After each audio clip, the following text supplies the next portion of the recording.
Okay, so hi, I'm Hiroko from the New York Times Climate Desk, and I'm very happy to have Marie Kondo here with us today. And we also have on the stage Risa Marburg, who will be interpreting for us. So I'd like to start off, if we could, with an idea at the heart of your philosophy, which seems to connect to the big themes that we've been discussing here today. And that is the pressing need not only to dramatically reduce our greenhouse gas emissions, but also to reduce how much we consume and how much we waste. And I think about your simple yet powerful rule to hold on to material things only if they spark joy. Could you talk about what that entails, what inspired it, and how that might relate to a more sustainable way of life? いつ思いついたのか。そうですね。この私が今お伝えしているそのときめくものを選ぶというこんまりメソッドについてなんですけれども、この考え方自体はもう私が5歳の時からその片付けに興味を持って、そして片付けどうすればその綺麗な状態をキープできるのかというのを研究し続けた先に見つけたものなんです。So my KonMari method is really at the core of it is to select products or goods that only spark joy for me or for us. And this method really began at the age of 5. I have really started tidying up at that age, and I really started to research and look into how to keep things tidy. その中で私がどうしてこれを発見したかっていうと、もともと私は片付けというものを捨てなければならないっていうふうに考え込んでいた時期があったんです。And how this came about, or how I found this methodology, was that, you see, I used to have this idea that in order to tidy up, I have to discard things. だけれども、なので私の高校生の時にずっと片付けの研究というのをやっていて、その時に全てを何か捨てなければならないっていう考えにとらわれていた時って、一見部屋はすっきりしているけれどもストレスばかり溜まっていくっていう日々だったんです。However, and I really started researching in earnest when I was in high school, but I realized that no matter how much I threw away, I discarded things, I was just so possessed with this notion of throwing away things. No matter how much I do it, I felt like my room was not tidy, and I was really stressed out. で、そのストレスが頂点に達して失神してしまったことがあるんですね。And that stress level actually reached a max, and one time I passed out. これ本当なんですよ。It's real. It's a true story. いやで本当にそのストレスから目が覚めた時に私が気づいたのは、私は今まで物を敵だっていうふうに思っていて、何か例えばこれは古いんじゃないかとか、これはもうこんなふうに使ってないよねっていうふうに物の捨てる理由を探し続ける日々をつけてた。だからストレスが溜まっていたっていうことに気づいたんです。And then, you see, when I came to consciousness, when I woke up, I realized I came to this realization that, you know what? I was really looking at these items as my enemy. I was always trying to look for a reason to throw them away. Whether you might be too old, maybe this I haven't used in a while. So that was leading to stress. その時に私が気づいたのは、そっか、片付けで選ぶべきなのは捨てるものではなくて残すものなんだ。私が好きなもの、大切にできるもの、つまりときめくものを選べばいいんだっていうことに気づいたんです。And then I came to this realization that in order to tidy things up, I really shouldn't be focusing on what to throw away, but rather than that, I should be focusing on what I should keep. And I should only keep those that I truly like, and then I really cherish, and most importantly, what really gives, what sparks joy to me. でそのときめくものを選べばいいんだっていうことに気づいた時から、その片付けというのがポジティブになっていったんですけれども、じゃあこれがどうしてそのサステナブルな考え方につながっていくのかというと、そのこんまりメソッドの片付けってそのときめくものを選ぶプロセス自体に価値があるんです。So that is how my method of tidying up has came to be, as far as only keeping what sparks joy to me, to us, and that is how I have, really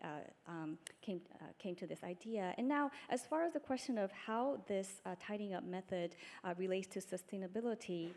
you see, I believe that it lies in the process itself of the KonMari method, tidying up method. その自分にとってこれはときめくのかときめかないのかというプロセスをその片付けを通して味わっていくことによって、何が自分にとってときめくのかということが、その自分の中のときめきのを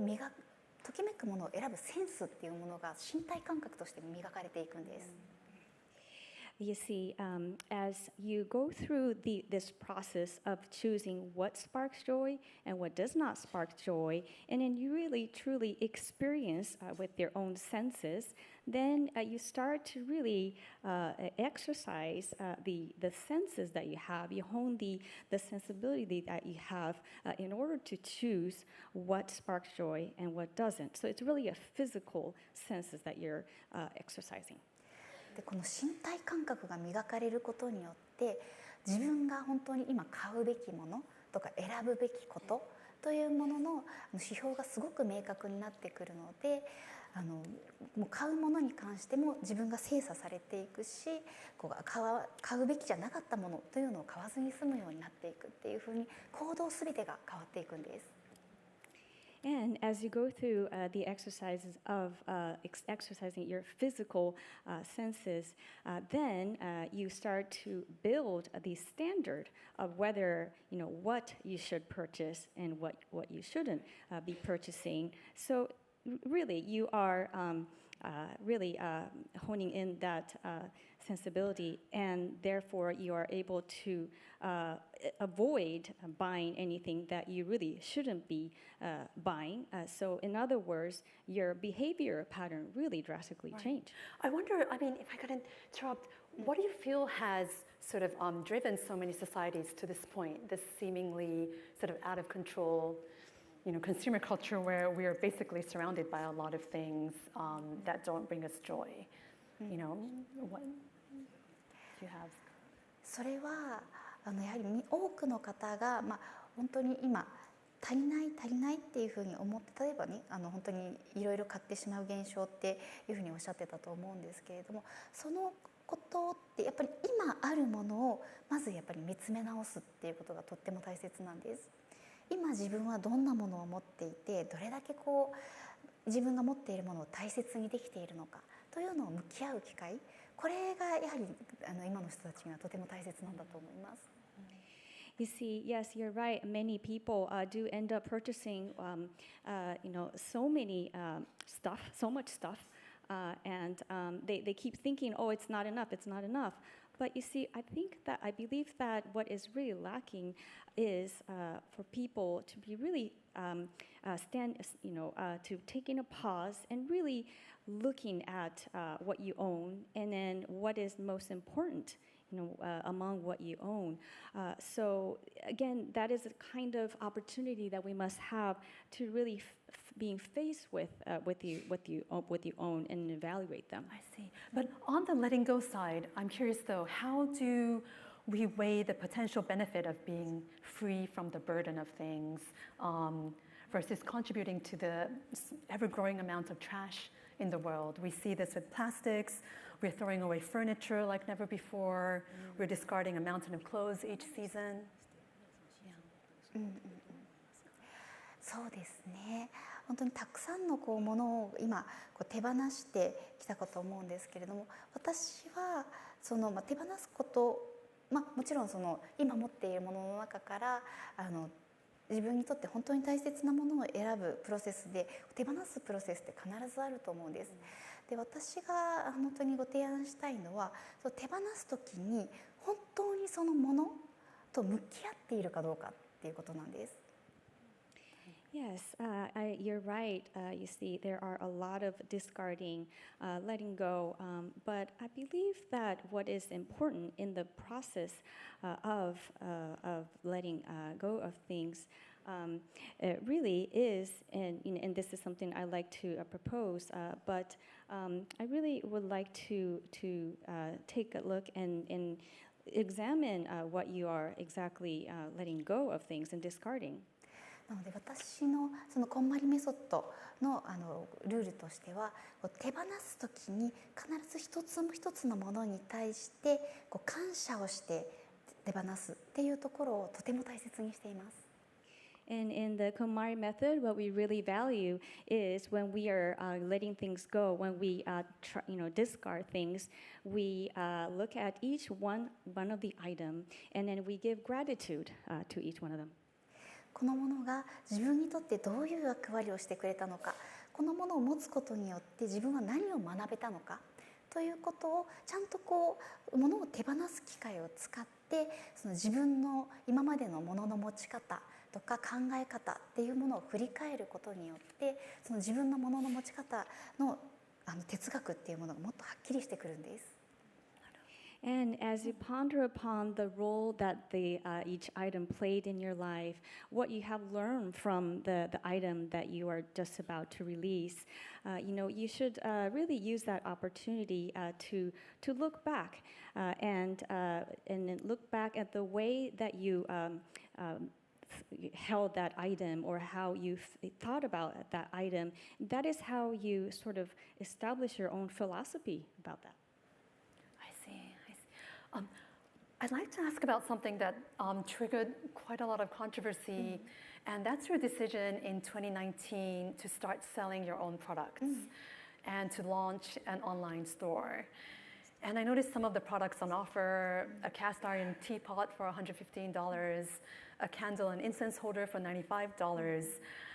I wonder, aren't you contributing to and profiting from the same cycle of sort of mindlessly accumulating material belongings? そうですね。これは本当にいろんな方からもちろんご意見をいただくことなんですけれども、私としては結論があるんです。で、これは私はその物を持つこと自体は決してね、やっぱり片付けっていうとその物を減らすことだったりとか、物を持つこと自体に罪悪感を持たれがちなんですけれども、やっぱりその物が私たちを幸せにしてくれる事実っていうのは実際にあるんですよね。これがあることによってすごく日常が幸せになってるなとか、これがあるから私は今日は仕事が頑張れるっていう、この物が与えてくれるこのエネルギーっていうのを私は強く信じていて、それは私が片付けの経験をしてきたからこそ確信していることであって、なのでもちろんね、無駄なものは絶対買っちゃいけないんですよ。ここまで翻訳で。Yes, I do receive that type of comment quite often, and I do have a very clear answer to that question. You see, one might tend to have sort of a sense of guilt of owning things, and then one might become obsessed with reducing items. However, the truth is that certain items in our lives, they do provide us happiness, right? And then sometimes some item could energize us, and then it makes us feel like, okay, I can work harder today. I truly believe in the energy that items can provide, and I believe that I came to that conclusion particularly because I have been going through the process of tidying up. And of course, one must not be purchasing what is superfluous. なので本当に私がお勧めしているのは、まずは本当に自分が今持っているものをしっかり見つめ直して片付けをすること、その上で本当に自分にとってときめくものを家の中に迎え入れるっていう、この本当に片付ける、その後に選ぶっていうプロセスがとても大事だと思っていて、なのでぜひね、お買い物する前には絶対片付けをしてほしいっていうふうに思っています。You see, and in order to reach that point, we first must really be faced with the belongings that you have, and you must go through the tidying up process. And eventually, you would only want to have items that spark joy to you in your house. So in order to get to that point, again, you have to tidy up, and then you can also be able to select things that only spark joy when you do shopping. So that is kind of honed as you go through the process of tidying up. I see. How do you make sure that your products are not just not spluterous, but for example, are they sourced sustainably, for example? それはもちろんもうとても選んでいます。やっぱりもちろん自分にとってももう納得して使えるようなものですよね。で、私はやはり日本人なので、その日本インスパイアドなもので素敵なものを紹介したいなっていうふうに思っていますし、例えばコンテナストアさんと今コラボして商品を作らせていただいたりしてるんですけれども、竹を使ったサステナブルな商品を開発するようにというふうに、ちゃんとそのサステナビリティっていうところはとてもやはり大切にして選んでいます。やはり物を例えばお客様に提供する身として、そういうフィロソフィーを持つこと、自分たちはどういう理念で物を選んでいるのかっていう発信はとても大切だと思っています。Yes, you see, we are very selective with the products that we sell. We really would like the consumers to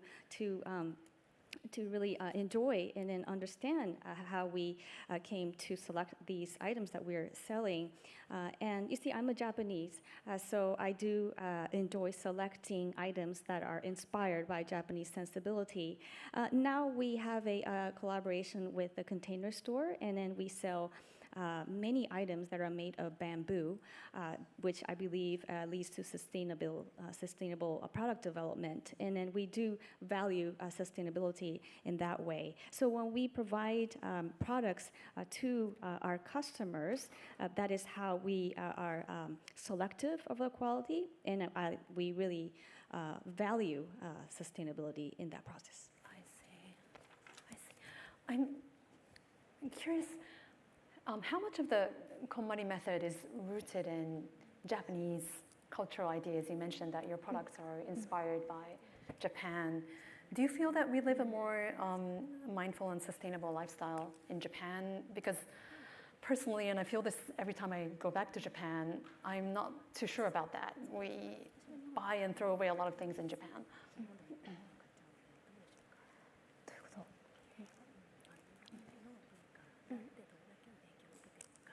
こんまりメソッドっていう、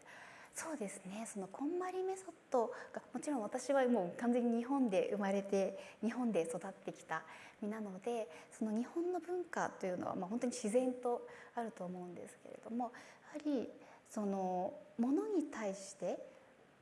すごい対等であるっていうのはすごく特徴的かなっていうふうに思うんです。で、私はその手放すものに対してもありがとうございました。ここまでもう一回言ったわけね。Yes, you see, I was born and raised in Japan, so I have naturally acquired the culture of Japan. But I think in the KonMari method, the starting point is really to be on the equal footing with things. You see, first of all, I show gratitude to my belongings. そんなに手放すものに対して感謝をすることだったりとか、例えば物を収納する時もその物が苦しそうじゃないかなっていうふうに見てみたりとか、あとは例えば新しいものを買い入れる時にこれだったらうちの今あるものたちと仲良くなれそうだなっていうふうになれるような感覚、このなんか家の中や物と私たちが家の中で物と私たちが対等に暮らしているみたいな感覚があるので、それによって物の持ち方とかその片付けっていうのをバランスをとっている感覚がありますね。You see, another example is when I release or discard things, I show gratitude as I do that. And when I store items, I make sure that the items stored are not too squished and that they have room to breathe. I also make sure that the things that I store together, whether they can get along well together. So that is how I ensure that the belongings inside of my house and the people who live there really have an equal footing as we live our daily lives. So I think that is how I really look at the items, and it leads to my tidying up method as well. I see. There's been some criticism that I quote, for example, a Guardian column from a few years ago, that your approach is based on woo-woo nonsense, perhaps referring to some ideas from Shintoism that you've incorporated. Well, what do you think about that? I mean, some have called that sort of criticism culturally insensitive. そうですね、これは私もよく神道について質問されることがあって、実際に私も神道シュラインで巫女さんとしてアルバイトをしていたことはあるんですけれども、ただ私が考える神道っていわゆる欧米の方が考えるような宗教っていう立ち位置というよりは、もっと生活に根ざした生活哲学というか、行動に日常にすごく溶け込んでいる自然な習慣なんです。Yes, I do receive questions about how Shintoism has influenced my methodology, but and it's true. I used to work, part-time as a shrine maiden in a Shinto shrine, but the way that I look at Shintoism is different from perhaps the people in the Western world might be viewing Shintoism. To me, it is not so much of a religion. To me, it is more so about a life philosophy. It is something that it's a type of sense that one naturally acquires. 日本には八百万の神っていう概念があって、全てのものに魂というか神様が宿っているっていう感覚っていう概念があるんですね。You see, in Japan, there is a notion called Yaorozu no Kami. It literally means numerous deities. And then under that notion, one way of thinking is that every item in the world has a spirit or God residing in them. なのでその感じを本当に自然にすごく日常で思っていて、例えばコップとかを使ってコンってちょっとガンって当たっちゃったりするとき、ごめんみたいな感じで少し声をかけてしまったりとか、物をしまうとき、私は毎日家に帰ってきた後に例えばジャケットをクローゼットに戻すときに、今日も一日ありがとうございましたっていうふうに声をかけて戻すようにしています。And so this idea is sort of manifested itself in a very natural way in my daily living. For example, if I place a cup on the table, and if I did it a little too, aggressively, then I apologize to the cup or glass, and then or when I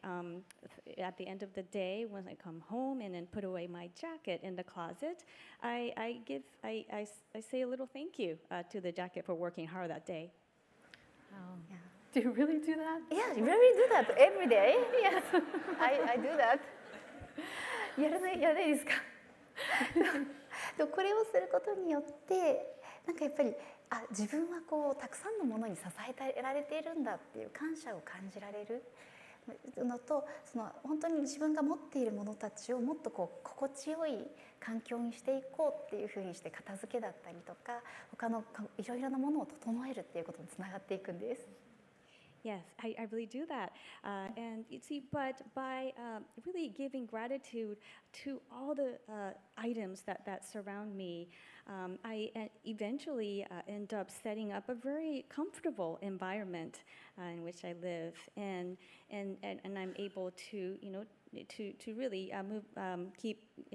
chugging along with tidying up. I see. I wanted to ask a question that relates back to climate a little, and something the climate world is grappling with, is messaging. And I've always felt that one of the keys to your success has been the language you use, the messaging, and the simple idea to ask ourselves if things we own spark joy. That seems to have inspired a lot of people to start being more mindful about their possessions, and even start, tidying up their homes, making changes in their, in their lifestyles. And I think earlier today, Bill Gates said that, whenever efforts for greener living are done by brute force, they don't succeed. I wondered whether you'd agree, and is there sort of like a spark joy approach for getting people to drive an EV instead of a gasoline car, or eat less beef, for example? Like, what is the sort of spark joy message that is going to spark climate action? もう私はその人をインスパイアとするための言葉としてときめき以上の言葉はやっぱり思いつかないですね。本当に今そのときめきってすごくこう体の感覚を伴ってるんですよ。ただ単に嬉しいかどうかっていうか、もう体の細胞がキュンっていう風にこう上がるような感覚を伴ってるんです。Yes, as far as a type of terminology that gives inspiration to people, I really cannot think of anything other than the word spark joy. And you see, to me, this idea of spark joy, it is truly a physical sense, and then it is a physical sense that is felt at this cellular level in my body, and it really is sort of like this uplifting feeling. Like キュンっていうこの感じ。It's a Japanese word Yeah, for it was. feeling like you're being Yeah. uplifted Yeah. at the cellular level when you're with happiness. この上がる感じですね。このときめく感じをこう日々こう感じていると、もちろん普段使っているものに対して、そして家の環境を整えていくっていうことを意識することで、やっぱりその家の中って一番小さな自分の中の環境なんですよね。なので自分の環境をときめく状態に整えていくという意識が本当にそれを一人一人がやっていくことによってその世界がときめいていくっていうことにつながっていくと思っているんです。And by with individuals to really experience that sort of uplifting feeling, I believe that really leads to us being even more mindful of what we use or our environment in our house. You see, when you think about it, our homes are the smallest level environment that we surround ourselves with, and to organize that environment with this notion of sparking joy, I believe that if all of us would do that, if many of us would do that, then we can truly bring change to this world. Right, but how do you make the choice to buy an EV? How do you make that sort of spark joy, do you think?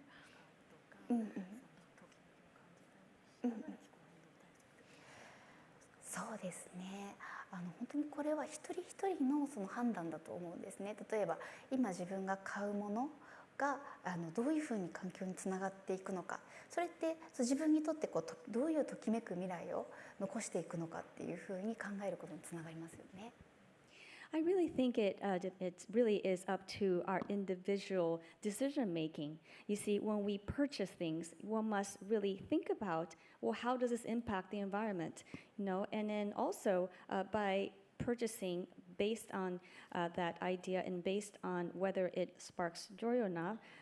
then it could really bring upon future that sparks joy. I see. I'd like to take a question from the floor. I think this has come in to us through Slack. So how much does, this is from Meg, thanks for your question. How much does the idea of sparking joy take into account how you discard things? I guess, yeah. Should donate them, I guess, or yeah, how do you? 物を手放す時に関してはこれもそのものがどういう役割を持って自分をときめかせてくれたのかっていうのをちゃんと考えることがとても大切で、手放すものであっても自分が持っているっていうことはそれは自分が一回選んだものなんですよね。だからつまりこれは自分が例えばお店で買ってああいうときめきをくれたものなんだ、お店で、そのときめきをくれてありがとうって感謝を込めてちゃんと手放すこと、これまで本当に今までお世話になってきてありがとう、ときめかせてくれてありがとうっていうふうにちゃんとなんかね、手放すものに対してね、もういらないいらないっていうふうにして乱暴に捨てていくのではなくて、その一つ一つもちゃんと自分にとってときめきをくれていた事実にちゃんと向き合うことによってそのこれから選んでいくもののこの前は例えばお店ではああいうふうにときめいたけれども実はこういうの似合わないっていう、こういう例えばこういうデザインをね自分に似合わないっていうことを教えてくれてありがとうっていうことを学べたのであれば次はそういうものは、見たとしても選ばないですよね。それくらいこう深く考えることが大切なんです。Yes, so when we are discarding items, there is something that we can do, which is to really think about the type of role that this very item that we're about to release, played. So how we think about how it did spark joy for us in the past. You see, there was a time when you